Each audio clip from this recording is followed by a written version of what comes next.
There were 12 men, so it was said, in the village of fish, 12 somber and inexplicable souls who sucked a lean milk from the almost literally bare rock upon which a mysterious populatory force had begotten them.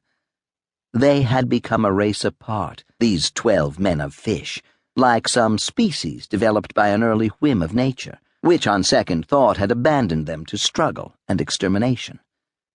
Out of the blue-black bruise in the distance crept a long line of moving lights upon the desolation of the land, and the 12 men of fish gathered like ghosts at the shanty depot to watch the passing of the 7 o'clock train, the Transcontinental Express from Chicago.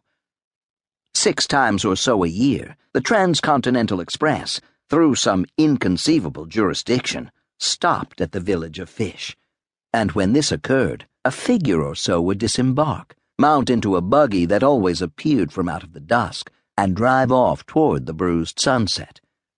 The observation of this pointless and preposterous phenomenon had become a sort of cult among the men of fish. To observe, that was all. There remained in none of them the vital quality of illusion which would make them wonder or speculate, else a religion might have grown up around these mysterious visitations. But the men of fish were beyond all religion. The barest and most savage tenets of even Christianity could gain no foothold on that barren rock. So there was no altar, no priest, no sacrifice. Only each night at 7, the silent concourse by the shanty depot, a congregation who lifted up a prayer of dim, anemic wonder.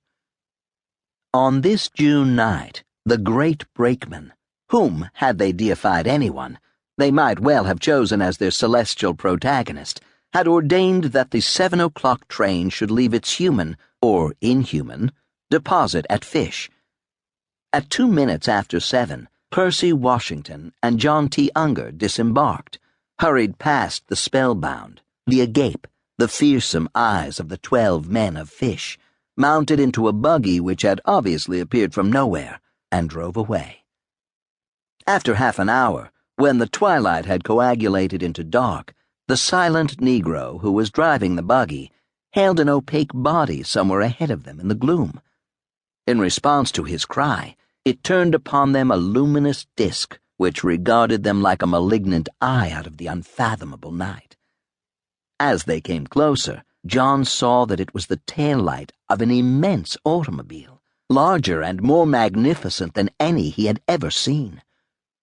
Its body was of gleaming metal, richer than nickel and lighter than silver, and the hubs of the wheels were studded with iridescent geometric figures of green and yellow.